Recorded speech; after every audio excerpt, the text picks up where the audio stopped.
All right, good morning. I like the smile of that, very welcoming. Yes, so I'll be discussing about critical thinking and creative thinking. So, what do you think is critical thinking, Net, again?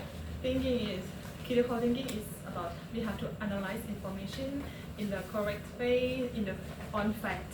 Yes, yes, that's correct. So, critical thinking is the process of actively and skillfully analyzing and evaluating information to make a reasoned and well-informed decisions or judgment. And you're correct. It's like just sticking on the facts and making decision based on the facts. So that sets aside all the biases that we have. Yeah. So that's critical thinking. Creative thinking is different because it's like thinking outside of the box, like not the traditional. It doesn't have to be like the traditional way of collecting information. It may be a different perspective into solving the solutions. All right. So what you have is like the research I had for models. So the first two models, which is the Paul Elder critical thinking model and the red model by Pearson Towns, these are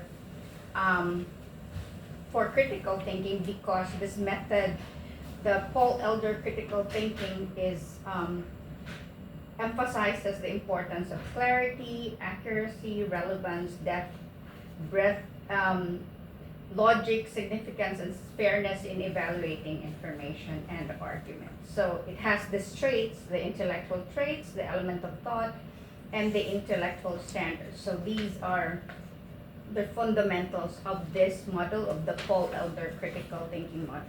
So one of the examples that it applies to us is that one that I've indicated, that the tour groups. So when we do the tour group rooming list, is we have to make sure that the rooms are stick together, because some guests they feel left out when they're not together with the group. So that's always so. Because we also have other bookings, we also make sure that when we transfer that existing booking, it doesn't affect the stay of that other guest as well. So that's my example of it. And then for the red model by Pearson Talent, it's also critical thinking because it equips you, the individual, the necessary information to navigate complex situations and make sound decisions and reduce risk. So the fundamentals of this one, that's why it's called a red model, is because it's R for recognize assumptions, E for evaluate arguments, and D to draw conclusions. Yes, and then my example for this one is one-on-one coaching and conflict resolution. Sometimes, well, that's because we're different individuals. Sometimes we clash, but it doesn't mean that.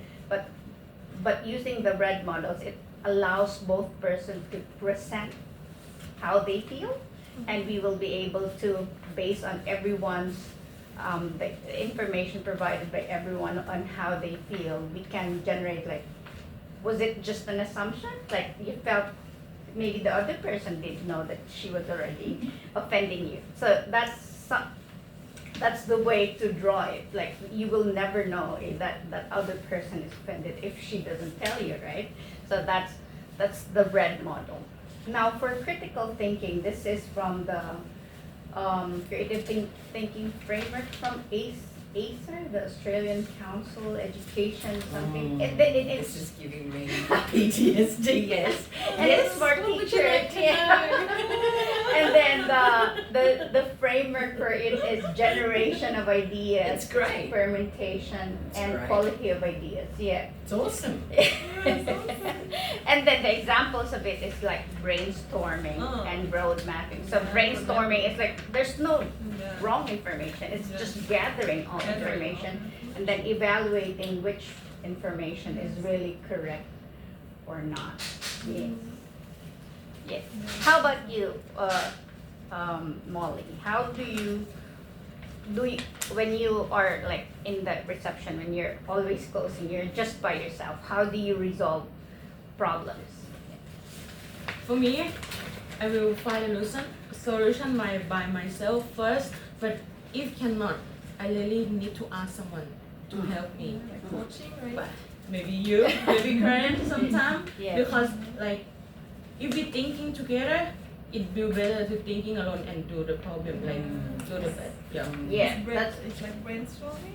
But yeah, that's right. Like if like we are not always with somebody else here in the office, and sometimes you just have to make decisions based on like sometimes based on your previous knowledge, or sometimes also just generating like what are my means to generate to help me resolve this problem. So that's applying both critical thinking and creative thinking work. And I guess to provide good service for the customer too, because, yeah, it doesn't really, I mean, it does matter what happens here, but the most important thing is out there. Yeah. They, Because we are the like the face of the resort, and then it doesn't really have like you have to have like just a the best solution for the guest to make Because their every style. situation's so different, isn't it? Like, Yes. because, like, you'd even find yourself having worked here for a few years, Yeah, that you'd come across something new every Yeah. week, wouldn't you? Yeah, Like yeah. a different situation where exactly, you have that to. you haven't encountered at all. Yeah. That's why it's very dynamic. It's like doesn't mean that this solution was like what was working beforehand. It can be done in the second situation, but it can be considered, but it's not really that's the hard-on solution of this problem. But yeah, that's a good Yeah. point. Like every day is challenging, but that makes it beautiful because it's dynamic. Yes, Yes. that's my presentation for today. Thank you for Thank you.